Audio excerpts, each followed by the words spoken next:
All right, welcome back to episode 2 of the second season of the Enneagram Panels podcast as we go into looking at and talking to the nines. Yeah, boy.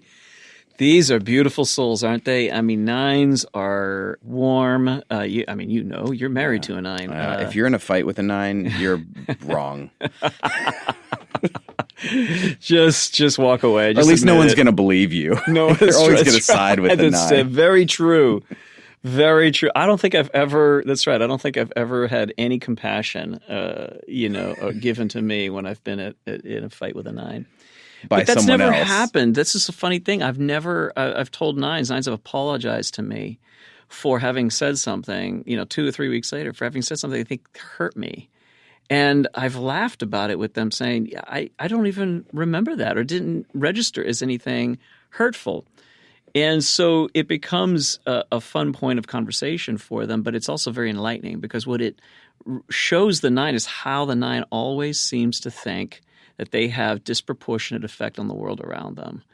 And they are always trying to pull themselves back, kind of self-effacing and self-neglecting. And so we talk about this with the 9s, that their path is going from that self-neglecting, that self-forgetting, to bringing yourself into the conversation with people, to decision-making. In the Enneagram world, we call that right action for the 9, when they move from their vice, which is sort of, some of the older terms were sloth, but it's really about falling asleep to yourself. And it's waking up to what are my desires? What are my thoughts about things? What do I want to do in this moment? And so for them, this is their path. And it is difficult for them. And it's funny for others who think, I actually have to work in the opposite direction. There's too much of me. I'm very assertive. I'm very intense, but not so for the 9s. And so we had a great conversation with them. It is wonderful to watch how they begin to finally face some of the conflicts in their lives that they've been avoiding. And the very opposite of what they think is going to happen happens. Instead of them, what they fear is that they're going to lose peace and inner harmony and external harmony as well, harmony with other people, and instead it deepens it for them. Yeah, I remember a moment where my wife, who's a 9, woke up to this, where we were interacting with some people about future plans, and they just didn't communicate. And she's like, I think I'm finally getting to the point where I realize I would rather have the conflict. I would rather have the awkward conversation than just not knowing. And that was a serious wake-up moment where she realized that. Just like, is this something that we can be prone to? Because I don't actually want to do this. I'd rather have the awkward conversation. And that is a huge step forward for a 9. And the 9 doesn't have to do it the way the 8 does. Or God, I hope does not have to. That'll be an interesting change in your marriage. Yeah, right. 9s do it the way the 9s do it. And this is one of the things that's been very helpful for them, is figuring out their own path. How do I do conflict? It's going to be different than any other type. I don't have to look like an 8 when I do conflict. And that's one of the things that you'll notice in this podcast is how some of them finally did step up to it. But when they do it in a way that is still warm, is still very much about bringing people into relationship rather than pushing them away. And so that's a wonderful thing to watch how 9s lean into that part of it. And also the hacks that they use to really the world moves around them very quickly for a number of 9s. They feel like it's too fast. And so for them to tune into themselves really is taking sometimes a pause and then paying attention to what's going on internally. And so you'll hear some of the steps that they're taking to tune into what they think, what they feel, what they want. So it's really exciting to see, transformation take place. I've never seen so much change in the lives of people through the Enneagram. But it's tough. It's hard work. But the transformation really does take place. And so we started seeing some of this happen with these 9s that are on this panel. And to this date, even now, months later, they're still telling me how they're moving forward in growth. And one of the 9s no longer fears conflict, is able to actually face it head on. and usually wins those people to himself. So it's really remarkable to watch. And I'm excited that this is an exceptional episode because the 9 panel from last season is the most listened to of any of the episodes of last season. Is it? Yes. Wow. By almost 25%. So there are a lot of 9s that will be listening to this. So bless you guys. Yes. We love you so much. Yeah. If we can help in any way, let us know. But without further ado, we want to jump and listen to the live 9 panel from this night, which was fabulous.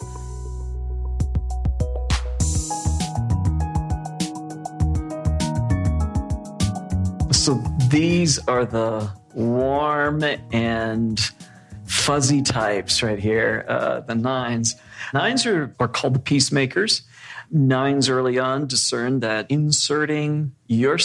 asserting yourself was not a good idea, that their needs weren't nearly as important as the needs of other people. And the 9 who's naturally born this way, naturally is a warm person that likes to connect to people, likes to feel connected, enjoys peace, harmony.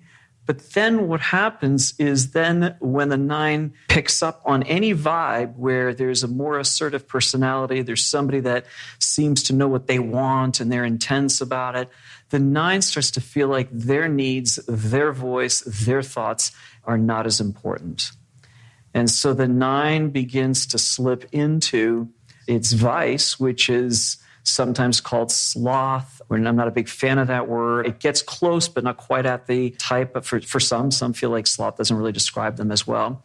Some other 9s own it. It's definitely the thing. But what it means is that it's not that the 9 becomes inactive. Now, the 9 can become inactive. There are 9s I know who just like, that's it.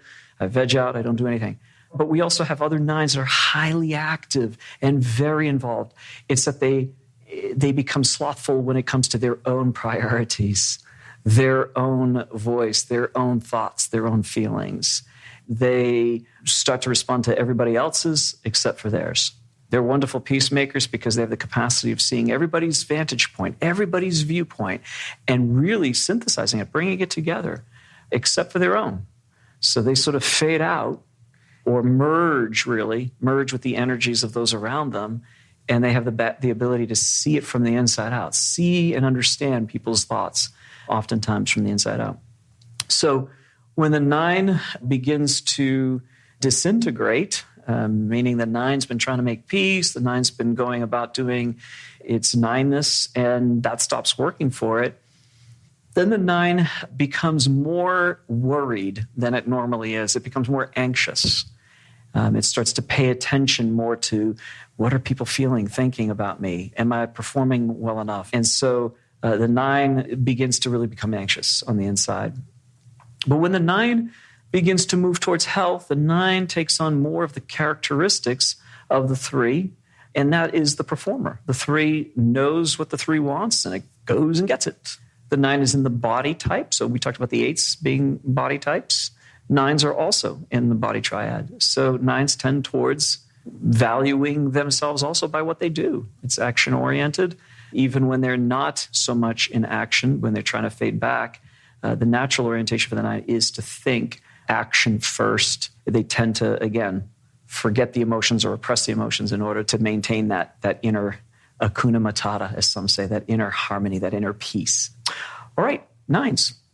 Talk to me. You guys tend to do this sort of self-forgetting, and that can become an internal sort of sloth, even if on the external you guys are incredibly hard workers. You do feel that internal like self-forgetting and the laziness to the self.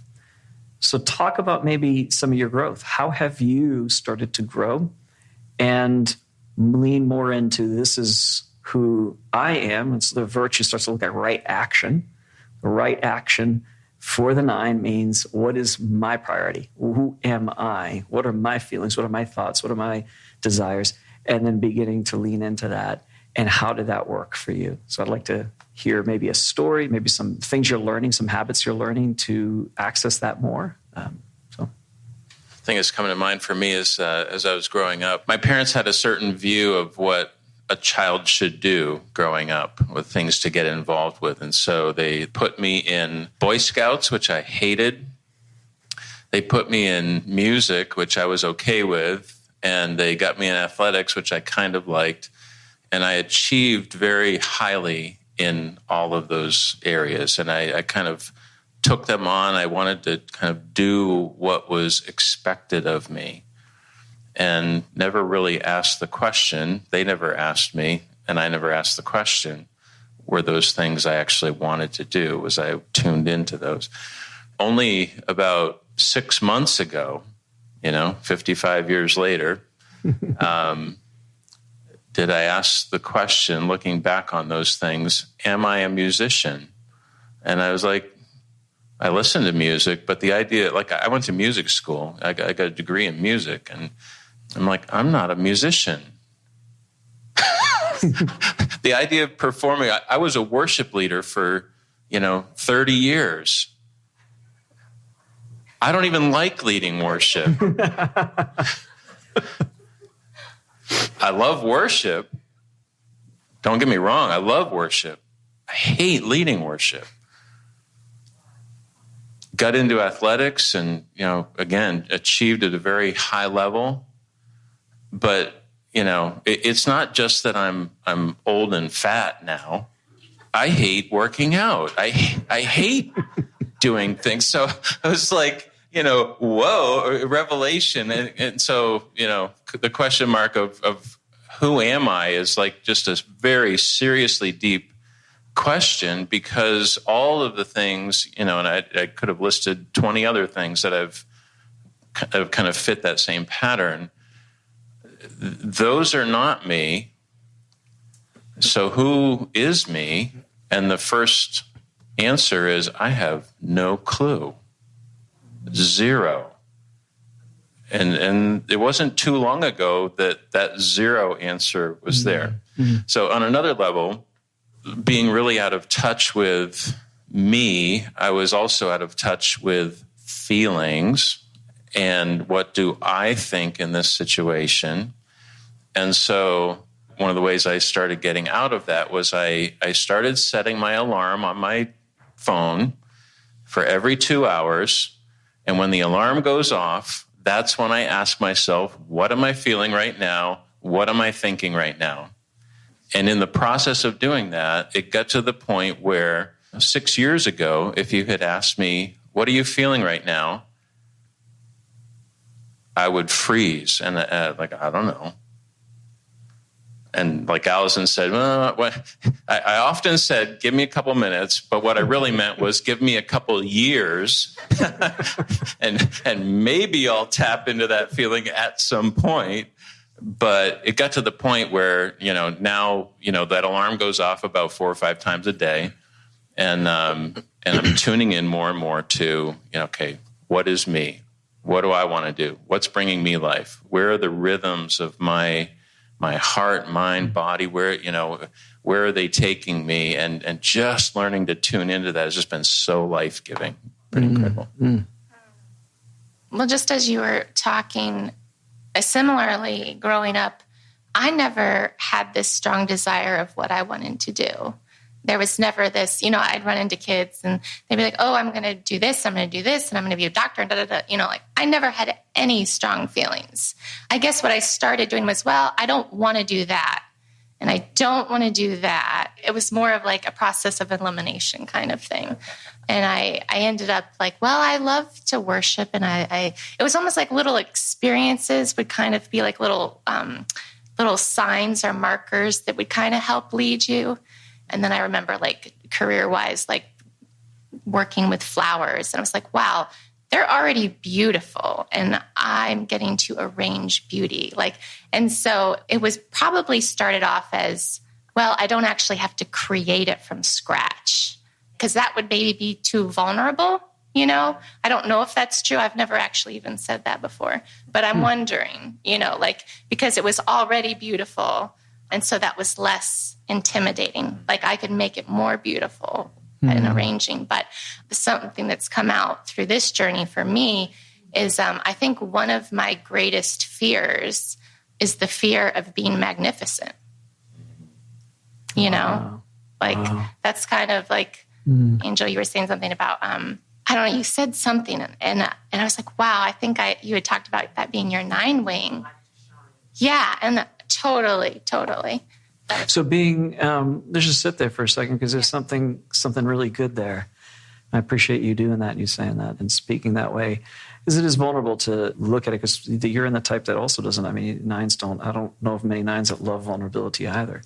It's not that you want to be like the 8s and powerful and controlling of everything, but there's a sense of in which exposing who you are on the inside, or seeing that, can be a little scary, can be a little exposing. So not wanting to be magnificent, what in that is unsettling to you? Or have you been able to give that some thought and seen what about the being magnificent is scary, unsettling, exposing? Well, I mean, fear of failure. I mean, putting yourself out there, for sure. I haven't given it a lot of thought other than, leaning into the 3, which is more out there, present, successful. I remember reading the 3 and I'm like, well, that's what I'm supposed to lean towards. Like, I thought that was bad, especially as a woman. And, I mean, I was trained to be, to be a helper, When I read what I was supposed to look like in health, I'm like, I was very surprised. It's given me, I think, more confidence, because the little voice in my head has been, oh, well, don't draw attention to yourself, or don't do that. That's not what you're supposed to do. People will think you're just needing attention, basically, I think it's given me more confidence just even here in church and doing things, because when that voice is in my head, I'm like, no, I'm supposed to lean into this. Like, this is who I am, and that's okay. That's maybe just that awareness has really helped. And then walking that out, I'm sure, has produced some growth. Yeah, so you behave almost against what you're... Yeah, it feels normal. Totally unnatural. Yeah. Because growing up, too, I was taught it's spiritual to deny yourself. Mm-hmm. I mean, that's spirituality. Like, deny your flesh, deny yourself. You're not supposed to have your own thoughts and feelings. Like, you're supposed to be the servant and the helper. And that's what a good girl looks like. To me, it all feels very selfish. Yeah. And by the way, that's usually preached by type 8s and type 7s like me, and type 3s who are like, yeah, you need to serve. You need to, well, why do we say that? Well, because that's our path. And so we're talking about this as like our path is oftentimes we have to go against our natural disposition, which is taking and consuming. And we have to go in the reverse direction. The verses in the Bible that speak to us are the ones that are telling us to serve, right? And we're typical leaders. So then we rise up in positions of leadership, and we're preaching from our perspective, our Enneagram type. And you're a 9, and you're already self-forgetting. So you get the message, double down on you, which definitely has that effect. You're going against the types of things like even doing flower arrangements. Is that sort of a step for you of going closer towards the things that are true to you? Has that been one of your steps? I mean, it's been my outlet, my creative outlet. So it does feel like it's my space, my time to do what I want to do. It's a break, and it's challenging. Like, I still have to fight. Oh, like, I didn't go to school for this. Like, all your insecurities do come out. Maybe a real practical story was even this weekend. I did 2 weddings this past week with a person who owns the business, and there were some leftover flowers, and it's Vera's graduating from preschool, and so you give teacher gifts, and so I had all these extra flowers, so I was like, well, I'll arrange them, but then I'm like, well, but that was a couple days ago, and should I really give them to them? And so gifts are like wicked hard for me. I think about them all the time, but I talk myself out of it, or I just, oh, well, that's not right, or da-da-da, So I felt myself going there, like, oh, I made the arrangements for them. And then I was still like, I didn't get the feedback that I was like, oh, should I really do this? Should I not do this? And I almost didn't give it to them, But then I was like, you know what? That is my old self. I'm not going to do it. It's an act of love, they'll at least feel valued, even if they're not like brand new flowers, that are a couple days old or something. So it felt like a little bit of a win this weekend as far as just actually giving them the gifts. But that is awesome. But it's a constant. Good for you. Thing. Yeah. Yeah. So, and just as a kind of a note to those of you who don't know a 9, or you're not a 9, is because the 9 tends to give value to the voices outside themselves more than they give value to the voice within them. It is extraordinarily difficult to do something that is totally from the voice within. Right? Do you resonate with that? Is that something that's true for you? Having someone else tell you, hey, this is what you should do. It's a lot easier to live in that space than it is into what is your voice? What is your desire? Maybe you want to say something to that? Yeah, sometimes just opening your mouth is half the battle. We were talking about vulnerability, and I feel like it's not that I'm necessarily afraid to be vulnerable. I feel like if I'm talking too much, I'm sucking the air out of the room and I'm taking time from you. And it's like ridiculous. It's ridiculous thinking. I don't feel that way when someone's talking to me. I actually like to hear stories, and chances are other people like to hear stories, and maybe mine too. So like it's really faulty thinking, but that's where I go to. And so I keep quiet, or I don't give that gift. And sometimes just opening your mouth it just puts the foot in the door, and you go, well, I got to walk through it now. So isn't this, it's fascinating, right? Because these are little tricks that the type that you learn is in your type. The reason why we're doing this in large part is breathe air into the good that is happening in your life. Because if you don't, your type will naturally look for the places it is failing in. And wherever your attention goes is where the energy follows. So if your attention is towards, I'm not good enough, I shouldn't assert myself, I'm talking too much, I'm sucking the air out of the room, I'm making it about me. If the attention goes there, then the process of editing yourself is underway. And the 9 is regularly editing the 9 self. It's like, am I doing the right thing? There's a lot of that going on. You're not the only type that does that, but that happens a lot. So when the 9 is doing that, editing the self and trying to pull away, it's that the attention is there, therefore the energy is there, and you forget all the other things that actually have worked for you, that when you did share a story, people are like, oh, that's really fascinating. I really thank you for saying something like that. Well, what do you do as a 9 when you hear someone say, thank you for leaning out, and wow, I'm really inspired by the fact that you are doing these things and you're stepping out into the true self, into who you are. However words they put it in, but they're kind of celebrating that. A lot of people go edit that out, forget that, because right? Oh, yeah. What is it saying about affirmations? They're like Teflon, and criticisms are like Velcro. How are you learning to listen to those affirmations? Are you listening to those affirmations? Does your brain tend to just like that can't be true? I don't buy it. What do you do when you, or when something positive, just not even affirmation, but something positive, you spoke up and someone went, oh, that's a great story. Yeah, it's difficult. And just trying to appreciate that is definitely hard, because you want to, I think something that you said that resonated, the idea of being holy is about, what did you say, sacrifice or self-denial. Like there's that element of that it's better not to have that than to need it, which is nutty thinking too. I mean, I love when people give me affirmation, like I do, like I feel like that's very helpful and I love it. I'm like, sure, more. But at the same time, ultimately, I do have to separate and pull away and know, like, what do I think about myself, or what do I feel is the right thing to do? So if I was solely relying on affirmation, I would never do anything because I don't get enough of it, like, because the 9's main mindset is knowing other people's agenda. So like at any given moment, I know what most people want from me.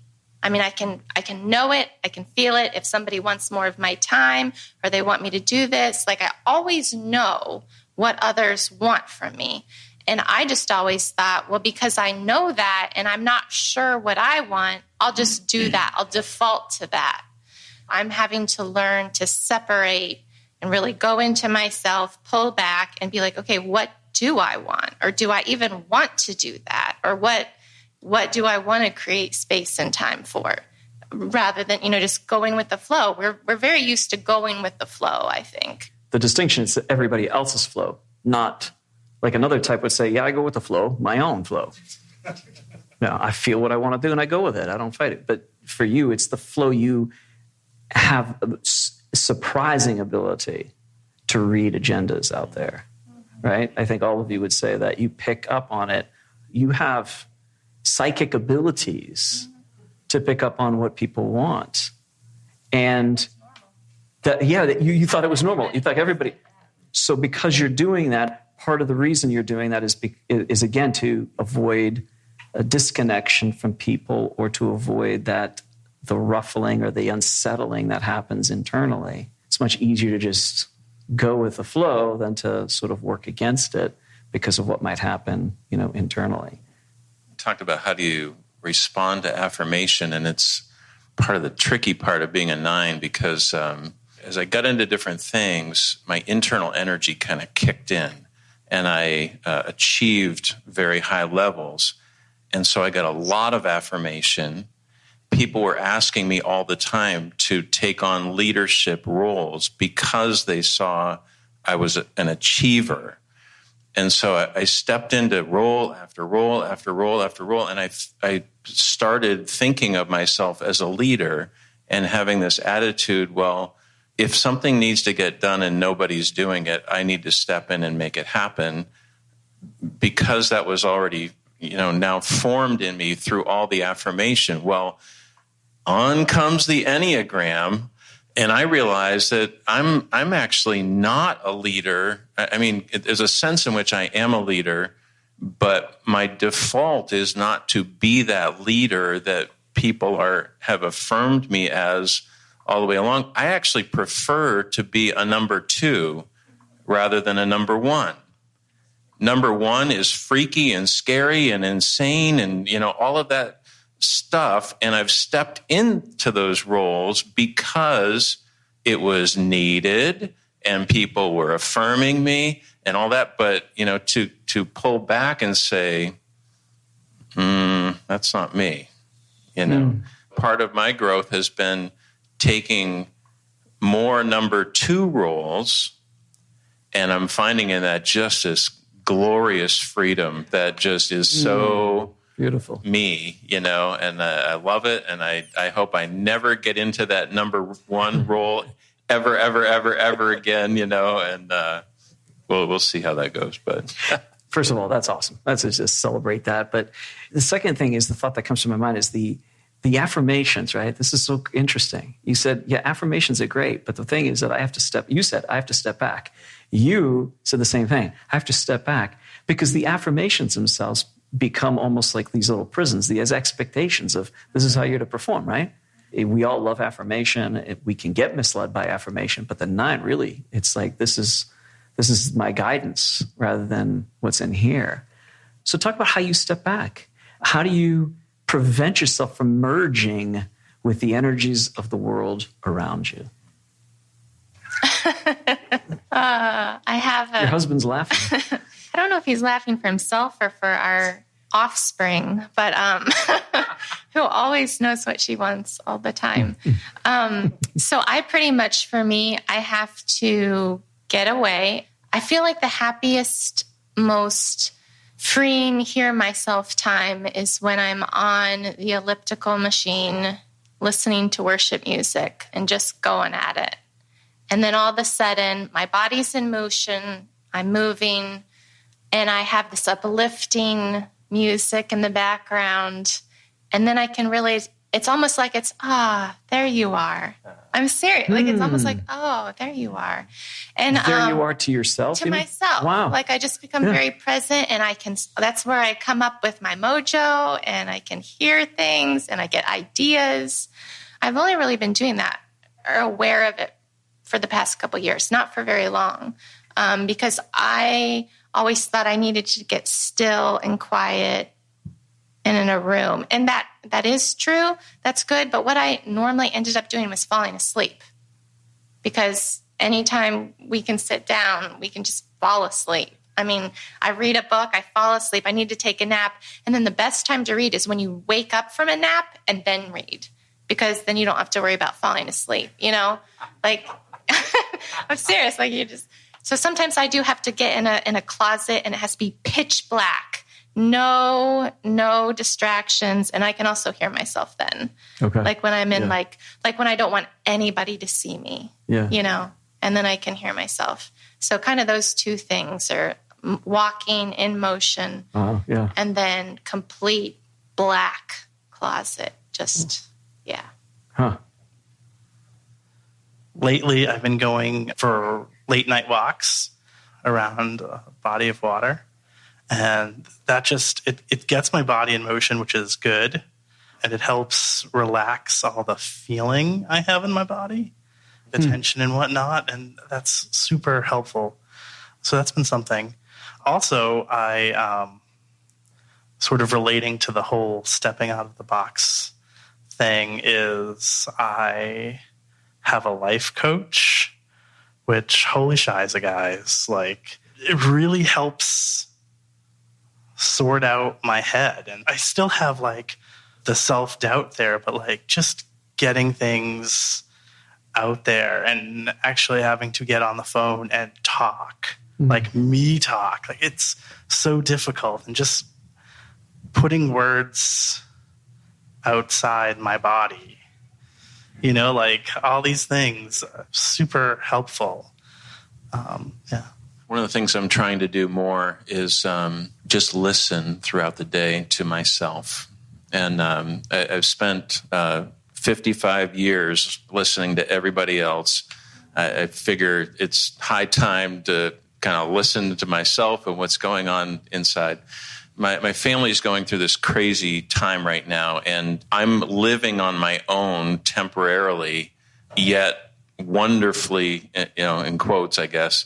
But it seems like God has orchestrated the time so that where I'm living, I determine every curtain that goes over a window. I determine what kind of toilet paper I get, and I kind of go through my day just kind of listening to, do I like that or no? And if I don't, I throw it out. And if I don't have any replacement for it, this is what I like. It just stays there empty until I find out what I like. Or maybe in that moment, I'd say, oh, okay. Yeah, I like that. And I like literally, I'll drop everything. I'll run to the store and go buy that and bring it back and put it in that place. And I've just made my highest priority listening to the rhythms of my thought, my feeling, my actions. And thankfully, my job right now is flexible enough that I don't have to work from 8 to 5 and then do everything else after that. I just need to get my work done, and that can look like working at 11 o'clock at night. I can do it anytime.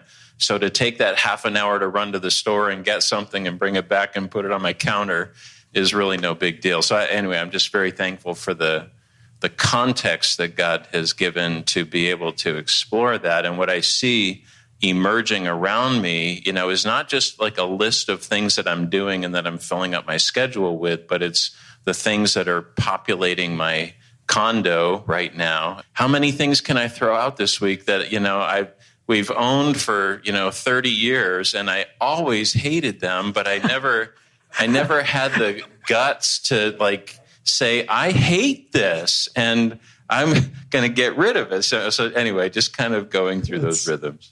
That's awesome. this is just huge. I mean, we've done a lot within a space of 45 minutes in terms of our of talking about all kinds of great things that you guys are doing. Well, one of the things I want to present to you guys to notice is how the 9 has to be intentional to create space, to move away, to pull away in order for the 9 to discern what it wants. It's not natural. It's not automatic. It's not something that happens while everything else in life is happening at a rapid pace. Okay? That's unique to the 9. A lot of other types, it's in, I can, sort of know right in the moment, or give me a few, but, I'll figure it out. But there's a lot of intentionality for you not to merge, because that's your automatic pattern, to merge with others. Last question, and then we'll open it up for questions from the audience. But one of the great fears of the 9 is to create conflict. And yet conflict is necessary. It's necessary to engage it. And sometimes it's almost necessary for the 9. I wouldn't say almost, it is necessary for the 9 to actually initiate it's almost the way you have to think. Initiate conflict, even though it may not actually end up being conflict. It's the initiation of it, because you'll always be way behind the time that you should, or the opportunity to create conflict. You'll always be way late on engaging that naturally. That's your natural disposition. So you almost have to. So it's almost you have to trick yourself to say, I got to speak up. I got to say something because that hurt, or I got to speak up because I really don't want to do this. I want to do this. Talk about that. Talk about a time where maybe recently, or maybe some years ago, where you created what felt like you're creating conflict by asserting yourself or inserting yourself into the story. And how did that go? And did you... Bob's like, I spoke I don't even know if I can think of anything, because when you said, does anybody have any questions? Like growing up, I would never answer questions. And I'm like, why did I never ask questions? And we're so slow that by the time somebody says, hey, do you have any questions? Okay, no. It takes me 10 minutes to realize what my question is and that I have a question. We're just so freaking slow, just to process. So people say, do you have a question? I'm like, oh, well, that's a great idea. Do I have a question? And if I had a question, what would it be? And then, nobody allows for that amount of time. So I just, what does everybody want to ask? Because I don't know, That's true. You live in a world that's just what's the question? It's gone. So it's a lot of missed opportunities just because we can't keep up, honestly. Generally, it's 5 or 6 hours later. Hey, I have a question. Yeah, that session's done. We've already moved on. Yeah. Well, and that's why after the fact, you'll meet with a friend, or you talk to somebody, or you'll have a interaction with somebody, and then it's always hindsight, that would have been so great to talk about that, and or why didn't I pray for that person? Duh, it's always so much later. That is so true. That happened 5 times today for me. The thing that kind of got me over the hump with conflict, I truly have gone from a place where I would run for the hills if I sensed conflict was anywhere within 10 miles of me, to a point where I will run toward conflict now, because I care so much for the health of whatever group, even if it's just a one-on-one relationship. I care so much for the health of that relationship, or the health of that group, or the health of the event, or whatever it is. And I've seen enough success in kind of busting through that wall of if I say something, it may get really uncomfortable for a little while, but in the end, we're going to get that much closer. And so just learning that habit over and over and over again was very unnatural to do, but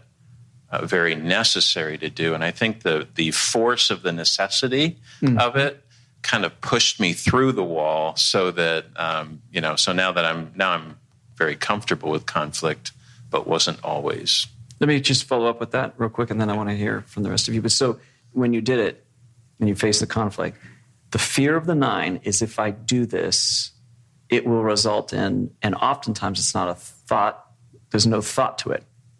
But when you try to put words to it, it comes out with things like, I don't know, loss of relationship, loss of connection, disruption here. I feel really uncomfortable, unsettled. There's a storm, and I can't live with a storm. What happened when you did it? Did it result in less peace as you're the peacemaker? Did it result in less peace? Did it result in more conflict? What took place? In the early stages, I froze emotionally. My thoughts just kind of flew out of my brain. The story I had prepared was no longer to be found. And I was sitting there in a room with a person searching, really uncomfortably so. And I call it freezing. I just felt like I froze up, couldn't get there. Even sometimes to the point where they said, was there something you wanted to say? and that's humbling to be asked that. But pressing through that, I think the honest question in there is, am I willing to lose this relationship for the sake of this conflict? Is the benefit that I see in mind is, biblically thinking, the joy set before me, of this relationship healed, the dynamics improved, is that joy worth potentially losing this relationship? And that was a question I asked myself, 100 times in 100 different situations. And the connecting the dots with greater love has no man than this, that he lays down his life for his friends. I felt like, I needed to take this step to lay down, to think of that person as my friend. I'm going to lay down all my heebie-jeebies about this, and I'm going to go talk because I value moving ahead with that person in a healthy relationship. And, oh gosh, it was so hard, so hard. But so that was kind of the process there. For me, it's realizing that you're just not going to get away from conflict. Like the world is round, so you run west and you're eventually going to find yourself in the east. If it's not between me and you, I'm going to find it inside me. And if I prolong me and you, I'm definitely going to find it inside me. So it's definitely learned. It's a practice. It's getting in the nest and throwing yourself out and getting back in the nest and throwing yourself back out again. And most of the time you realize that fear of disconnection just isn't on the other person's radar. They're not stressing it the way a 9 is stressing it. But it's okay to have an opinion or to not want to do something, and that it's okay to speak up about it. That most 9 out of 10 times people aren't going to get all that ruffled. And then there are times where it's a terrible thing and you just have to do it. And sometimes if it's not directly related to me, it's an easier time with it. Like if I see someone disrespecting someone, it's so much easier to be the mama bear, for somebody else. One of the funny things about 9s in conflict, and this has certainly been true for me, is that, when I went into dealing with conflict situations, I thought I was being an absolute bear. But the thing with 9s is that we're such nice people that whenever we go into conflict thinking we're being really badass, we're hardly at all, I mean, we're just being nice and having a pleasant conversation to everybody else in the world. And so our view of ourselves in conflict is really, I think, often convoluted. And I had a 9 come to me, weeks after we had this interaction, which I thought was fairly pleasant. And this person says to me, I really feel real bad. I said some things that came from I was very angry, and I said some things that I think I might have hurt you. I said, what? I don't remember. What was this about? There was like a couple weeks ago we had that great conversation we had where we talked. Yeah. So I really felt like I might have hurt you, and Mike, I thought that was a great conversation. I thought that was a good conversation. Like we had this great exchange, but the 9 felt like I had devastated you with something I said.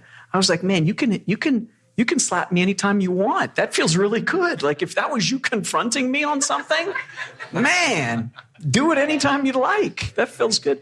Again, this is part of the sort of neuroses, or the way that the 9 thinks, is that its own self is greater than, it's like you're creating more of a problem. So you need to fade away. You're too much. Your impact. So even like you said, sucking the air out of the room. If I talk too much, it's always a sense that I'm doing something more than I am. And so you're pulling yourself back. So it's almost like, and it's automatic. So you now you're aware of it. You're sort of saying, okay, I'm not going to have that the effect of, destroying somebody with my conflict.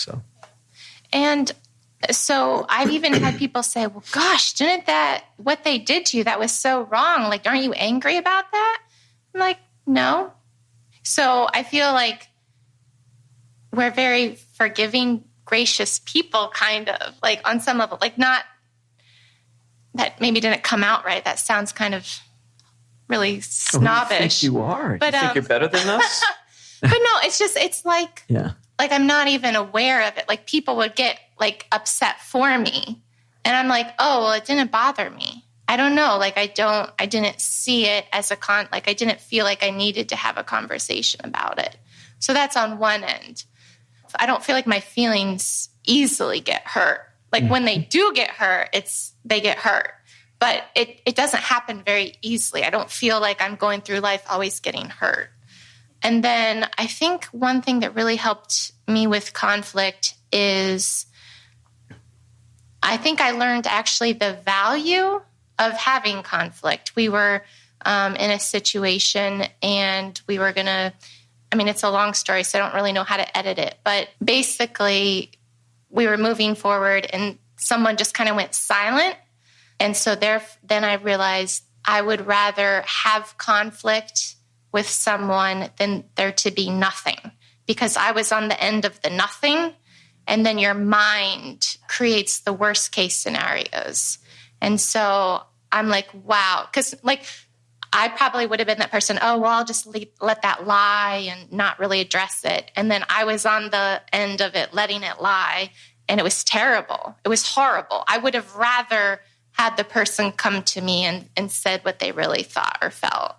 And so I think it took that experience to realize the value of conflict. Like, yes, you can say it nicely, and you can, it doesn't have to be messy. It doesn't have to be aggressive, but silence is like the worst. And so it took me being on the other end of that in order to really value it. Yeah. Oh, that's awesome. Thank you. Really good stuff. All right. So, questions? Yes. It's strange to me in some respects to hear the term initiate conflict, because conflict is kind of a loaded word for me. So what would be a good definition of conflict that versus, war or, the things that I can attribute conflict to? I can see when you use the term exchange of ideas, maybe addressing some kind of a disagreement or conflict already is a loaded word, right? So that's you're right about that. It has that feel to it. In particular for the 9, everything is possibly a conflict whenever you're involving yourself. Am I right? So this is the reason why with 9s, I have to say the 9s that I coach, I have to say you have to find and create conflict. That's part of your growth, because that's the way it feels to the 9. To another type, I'd say, yeah, they normally create lots of conflict and they have no problem with it. They have different work to do. For the 9, they're never going to create war. They're always peacemakers. They're going to err on that side. For them, it's as simple as saying, hey, we think that the meeting tonight should go this way. And everybody's like, yeah, I agree. Oh, yeah. And I think it should be this, and I think it should be that. And the 9 will sit there and observe and read and pick up.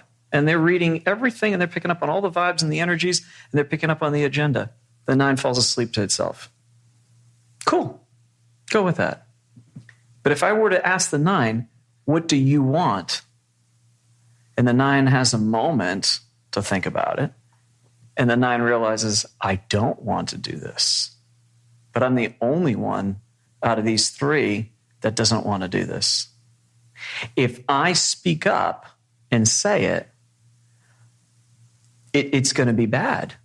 That's creating conflict. For the 9, that's creating conflict. I have one 9 who had to actually break off. It was really extremely difficult, but break off relationship with a friend who's abusive. I had to guide her through it, but the very way she did it was sweet, very kind, very loving. I need to work on me. I've got issues I got to deal with, and so I'm not going to be able to be as available to you. Well, lo and behold, the result of that was everything she feared, because that friend went ballistic and like, you selfish, and everything that the 9 already fears, this person leveled at the 9. But that's the version, now that's a serious one, but the way the 9 did it was a very non-confrontational, non-attacking, non-adversarial way. It was very sweet. With most people, 99% of the people, that would have been acceptable. It would have been fine. Right? So for the 9, it's asserting itself. And every time the 9 asserts its voice, like, I think differently about this. Could I suggest my thought, my opinion? That's a potential conflict. Have I said that right? Okay. Going against what anybody thinks is a form of conflict, or there's potential. Like, oh, are they going to like me because I'm disagreeing with them, or because I have a different opinion, you know? So any different opinion almost could be, which is very minor, right? But yeah, even just saying like, I don't think we should paint this room, that blue there. I think we should paint it a different color. When everybody else is saying, well, I think it should be orange. Well, I think it should be, green. Well, I think it should be, off-white. I think it should be, and then the 9, even just as something as innocuous as that, a 9 might say, I'm not getting into that. Whereas for me, I'd look at it and go, I think you're all crazy. Those are terrible colors, But I'll say it lightly. I won't be confrontational. I'll just be lightly and just laugh about it. But if someone were to ask me, I'd say, my preference is this. Or I have no opinion, and genuinely I don't. I don't really care. But for the 9, it's effort to get in and down, figure out what do I think, what do I feel, then the audacity to actually say, these are my thoughts or these are my opinions. Pairing up with an 8's a great idea too. I mean, I've learned so much from being married to an 8. Really. Yeah. So. Yeah. Yeah. It's a wonderful gift to have other types. Yeah, Dave. I was just wondering if in terms of the word conflict, would friction work as sort of another way of putting it, it creating friction versus if conflict has too many connotations to it, maybe it's creating friction so that well, and again, this is where words really have to be not the ones that are comfortable for our types. So it really matters to the 9. And so we use in the Enneagram coaching, I might say, you have to create conflict. Now, for the 9, if that particular 9 doesn't like that word, just like the word sloth is the vice. I have some 9s that they don't connect with sloth. Sloth doesn't work for them. But if I say falling asleep to your type, yeah, okay. Or they might have another term to describe it. Like, yeah, I don't put a priority on my own desires, my own ambitions. Okay, let's go with that. Because it's really how you see, it's not how I describe it as much as we start there, conflict, but if you see it differently, it feels different to you, put your words to it. Because it's about you initiating whatever it is, but that it might feel like friction, it might feel like conflict, it might feel like, asserting myself, those sort of things. So thank you so much for coming out. And thank you to the 8s. Thank you, 9s. Awesome. Thanks again for listening to the Enneagram Panels podcast. We have a Facebook page now, so if you want to search for the Enneagram Panels podcast on Facebook, there'll be some additional content as well as a way for us to interact a little bit more so we can really form a community for spiritual transformation, which is our goal. If you're interested in coaching, specifically through the Enneagram, it's a really good idea to help someone to actually walk with you on your journey instead of only listening to it from an external source like a podcast or something. So having that dialogue can be very, very helpful. And that's something that Joel does. So you can contact Joel through his website at www.joelhubbard.com. So you can talk about individual coaching or organizational coaching. So having us coming into your organization, your business, whatever, and having us use some of these tools in order to make the interpersonal communication on the teams more effective. My wife, who was on the 9 panel, and I have worked with couples over the years, and we're going to begin doing some couples coaching. So we as a couple talk to another couple, and the Enneagram will be one of the main tools that we use to do that. You can contact me about that through www.jimzartman.com. This podcast has been produced by Talkie Record Studios in Lynn, Massachusetts. All music is copyrighted by me, Jim Zartman. And this podcast is made possible by Vine 39 Church in Stoneham, Massachusetts.